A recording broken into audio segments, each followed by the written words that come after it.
Cordial saludo, soy Ferney Rodríguez Useche, estudiante de la Fundación Iberoamericana de Colombia. El día de hoy, dentro del área de inducción e historia del derecho, vamos a hablar de los capítulos 1 y 2 de la obra Historia del Derecho de la autora Beatriz Bernal. Inicialmente hablaremos de los momentos más importantes de la historia del derecho. Dentro de una breve introducción, podemos decir que la historia nos permite comprender el pasado del ser humano y su evolución. Es decir, que la historia no solamente es narrar hechos, sino que se trata de una herramienta que nos permite entender cómo cambia la humanidad a lo largo del tiempo. Con respecto al ámbito jurídico, nos permite también identificar cómo evolucionan las normas, las instituciones y las formas en que se organiza la sociedad. Nos permite también analizar experiencias que orienten el presente y el futuro. Como lo dijimos anteriormente, nos sirve de herramienta para realizar proyecciones dentro del presente y el futuro. Históricamente también nos permite reflexionar sobre experiencias del derecho, reconociendo logros y fallas que se deriven del mismo, lo que nos brinda criterios que nos permiten el mejoramiento de las normas actuales y orientarnos hacia el futuro. El derecho también regula la convivencia en la sociedad, es decir, que surge como una necesidad, nos permite organizar la sociedad. Su principal función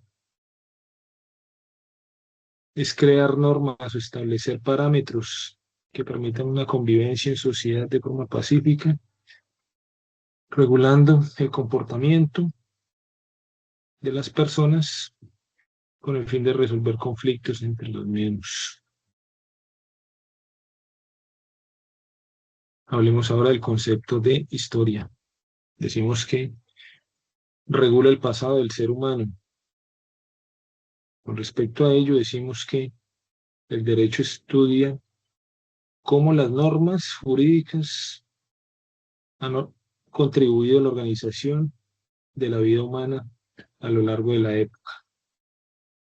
Según la autora Beatriz Bernal, no solo se describen los hechos, sino también se analiza cómo el derecho sirve para regular conductas y resolver conflictos, tanto del pasado, mostrando la evolución de las reglas.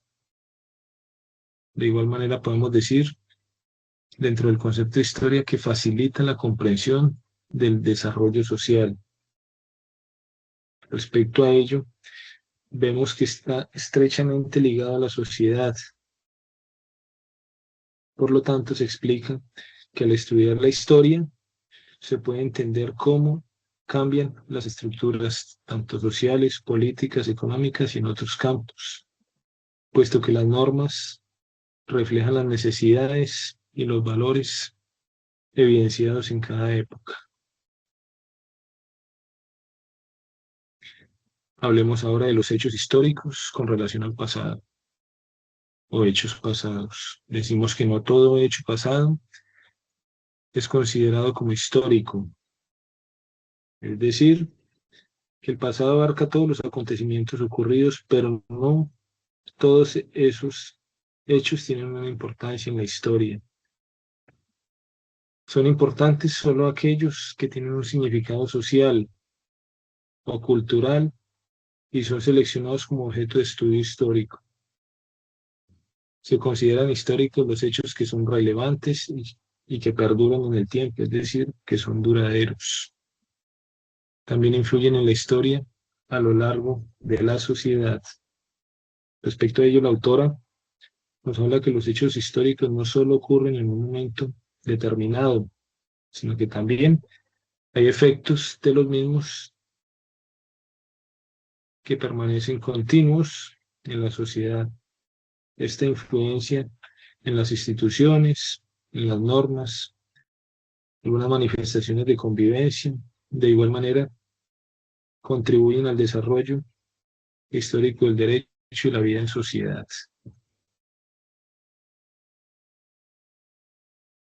Prosigamos con la historia como ciencia. En ese orden de ideas decimos que existe una diferencia entre hechos reales y la interpretación de los mismos.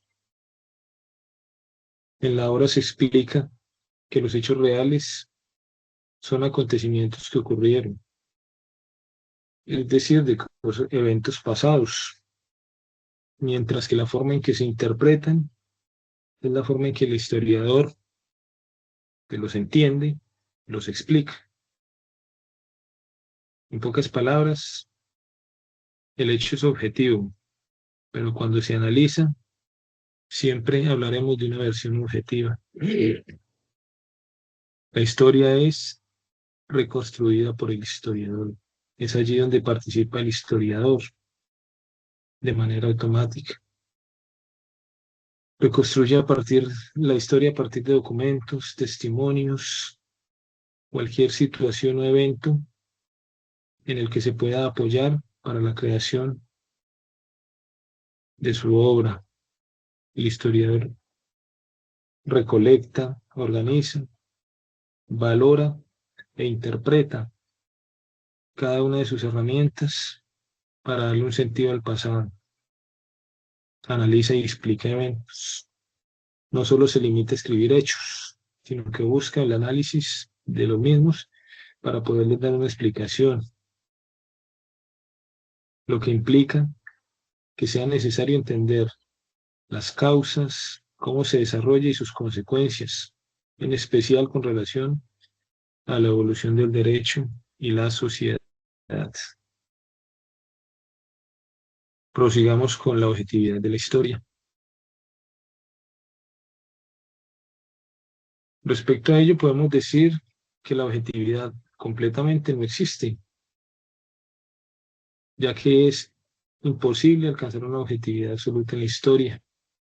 Todo se trata de un análisis del pasado mediado por la perspectiva del historiador, es decir, por el estudio y el concepto mismo, el análisis que él haga respecto a su obra, la interpretación de la misma. Respecto a ello, hablamos de la influencia, el contexto del historiador.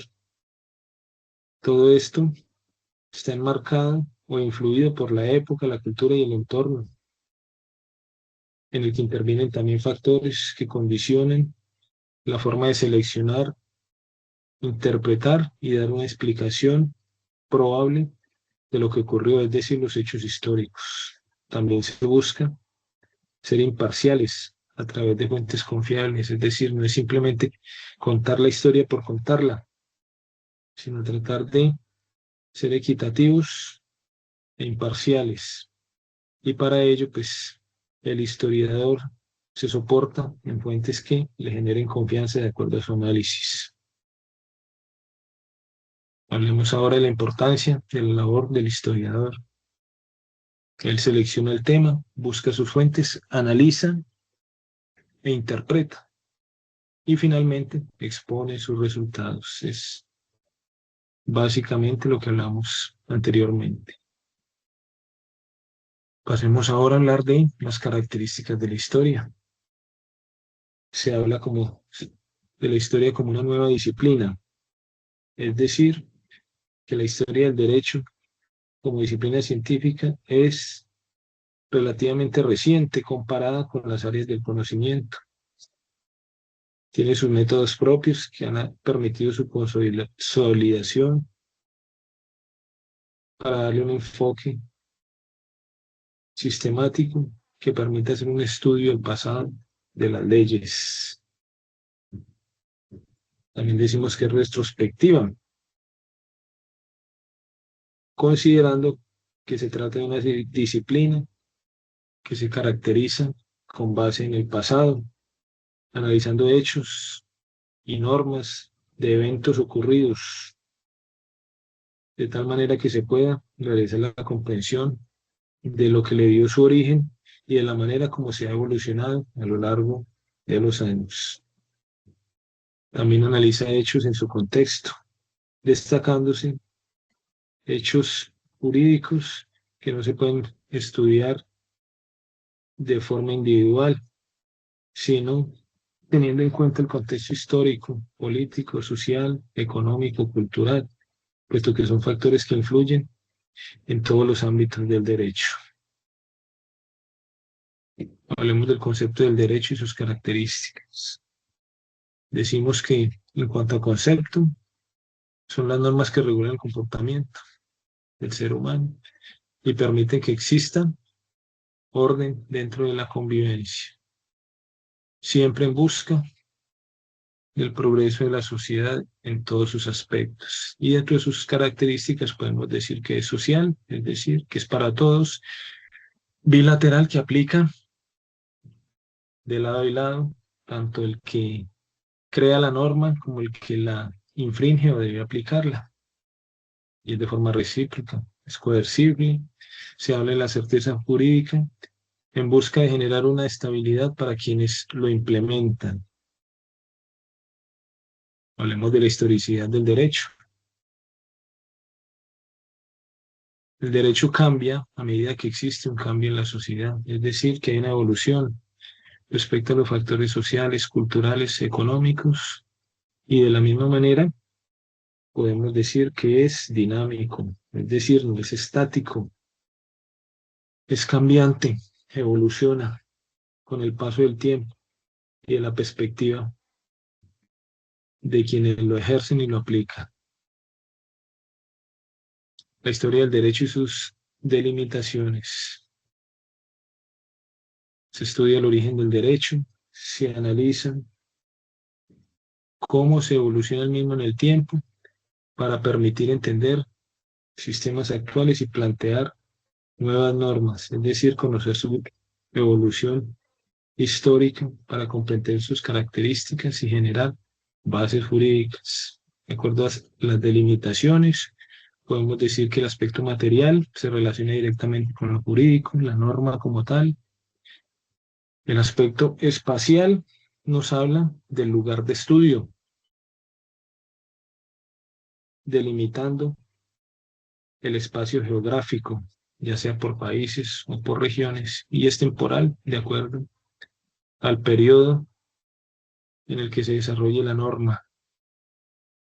Hablemos ahora del capítulo segundo, relacionado con el derecho primitivo, el origen de la prehistoria.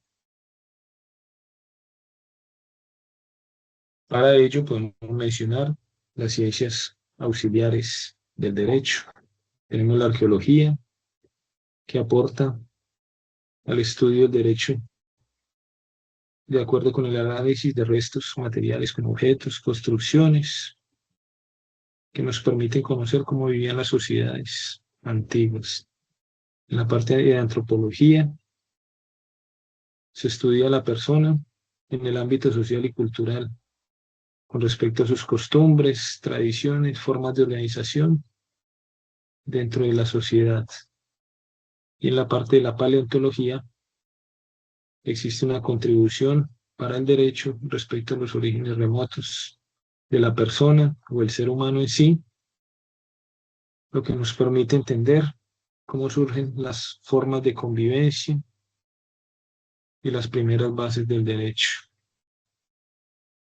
Características del derecho primitivo: es consuetudinario, es decir, el derecho primitivo está basado en las costumbres, cuando no existían las leyes como tal, plasmadas en códigos o que fueran escritas. Eran normas, digámoslo así, que se empleaban de manera verbales. Como lo acabamos de mencionar, pues era de acuerdo a la costumbre, a la convivencia que existiera en la comunidad. Decimos que el derecho es indiferenciado. En sus inicios no estaba por separado de otros aspectos como religiones, tradiciones, la parte moral. Todo formaba parte de un mismo sistema de convivencia social.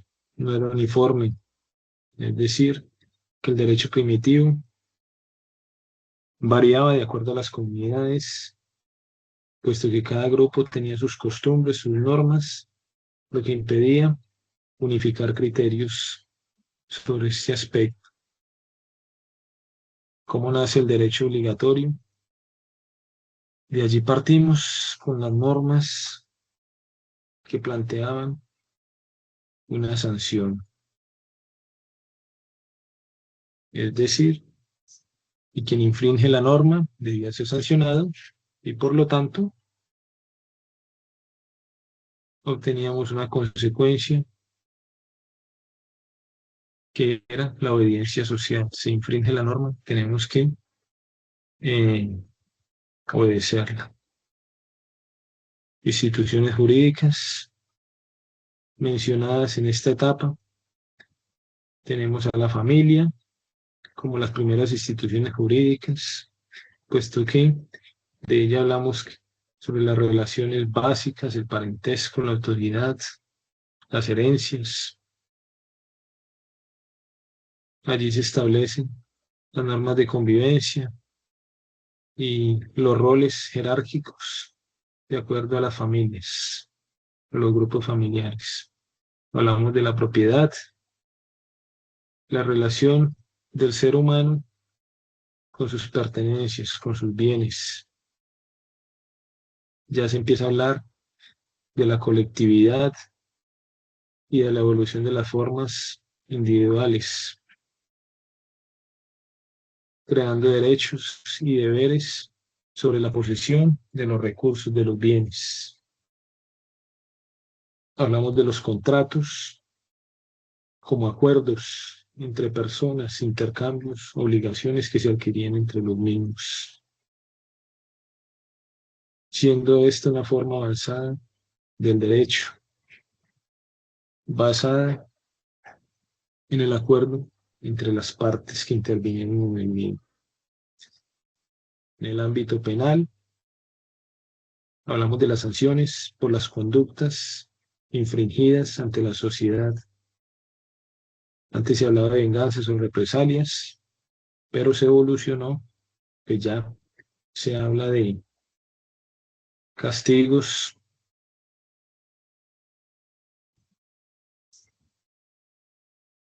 para las personas que infringieran la norma. Hablemos ahora de las primeras legislaciones. Estamos en el caso de Mesopotamia, antiguas civilizaciones que surgieron y en ellas, pues, las primeras manifestaciones escritas, en este caso, de las leyes escritas. Fueron sociedades que desarrollaron normas para vivir en sociedad de carácter político, económico, social,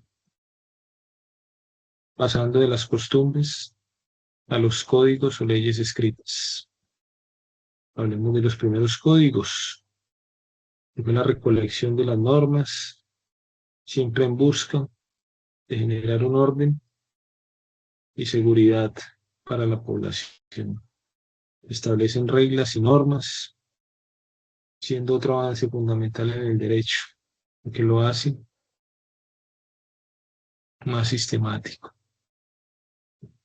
Una de las normas de las que podemos hablar es del Código de Hammurabi. Tocamos el tema de la ley del talión, una justicia proporcional, como lo escuchamos en algunas frases del argot popular, ojo por ojo, diente por diente. Siempre debe haber una reciprocidad entre la afectación y el resarcimiento del daño. Existían castigos severos, habían sanciones muy estrictas, de acuerdo a lo señalado dentro del Código de Hammurabi. Otras civilizaciones que contribuyeron en la evolución del derecho. Estaba la China, donde se influenciaba la parte moral, las filosofías, los principios en busca del orden social, el respeto por las autoridades y las tradiciones, de gran importancia dentro del mundo.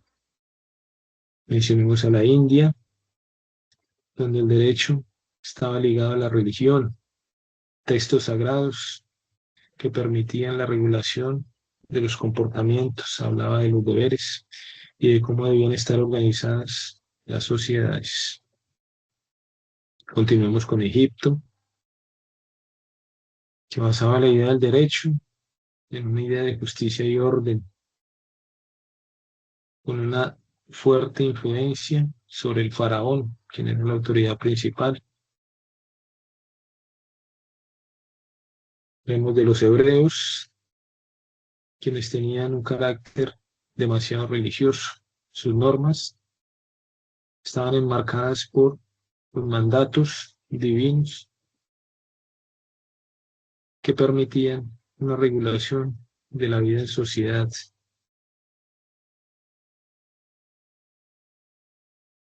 Continuemos con el tema del derecho precortesiano y la supervivencia del derecho indígena. Hablamos de 3 pueblos, específicamente mayas, aztecas, y hablamos de la organización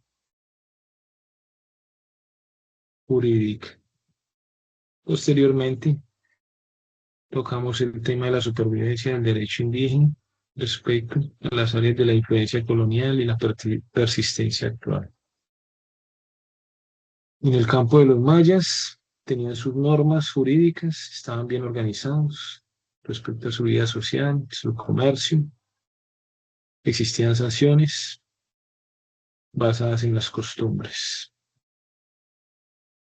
respecto a sus autoridades. Los aztecas tenían desarrollado un sistema jurídico un poco más estructurado, con tribunales, jueces y normas, incluyendo sanciones severas que permitían establecer y mantener un orden social.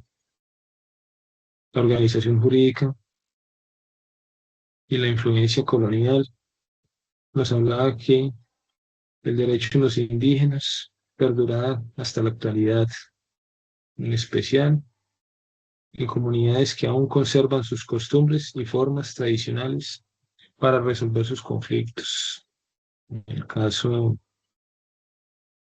de nuestro país, mencionamos la justicia indígena, que obviamente no está por encima de la Constitución y la norma, pero se respetan sus leyes y sus costumbres. En relación a hechos que hayan ocurrido entre su misma comunidad y que afecten a su comunidad, que no vayan a violar las normas de nuestra Constitución. Respecto a la influencia actual, pues ya la mencionamos, y la persistencia actual, pues es algo similar a lo que acabamos de mencionar. Continúan las normas y costumbres en aquellas comunidades indígenas, y es algo que se respeta, por lo menos en nuestro país. Podemos concluir. La historia y el derecho siempre están relacionadas. No puede entenderse el derecho sin la historia, puesto que el derecho ha surgido a través de la misma, a través de procesos que han permitido la explicación de cómo se dio origen y cómo se ha transformado. También nos permite entender la sociedad que tenemos actualmente con respecto al estudio histórico, el cual nos permite comprender cómo se forman las instituciones, las normas y los valores de nuestra sociedad contemporánea. También son fundamentales para el desarrollo social, es decir, que son esenciales para nuestro progreso. Nos orientan, nos permiten organizarnos y permiten mejorar las estructuras existentes. El derecho evoluciona con la sociedad, es algo que redunda en lo que hemos hablado a lo largo de estos temas, puesto que hay un cambio constante, una evolución de las normas en las sociedades que se van adaptando a la realidad y al contexto histórico. Y finalmente decimos que tienen unas raíces históricas profundas como resultado de un largo proceso de historia, y estas bases se encuentran en sistemas y prácticas en el desarrollo de la humanidad. Como referencia, citamos a la autora como tal del texto, materia de estudio, la señora Beatriz Bernal, en su obra La historia del derecho y el análisis que realizamos el día de hoy sobre los capítulos 1 y 2. Muchas gracias. Se despide Ferney Rodríguez Usechi en cumplimiento del área de introducción al derecho. Muchas gracias.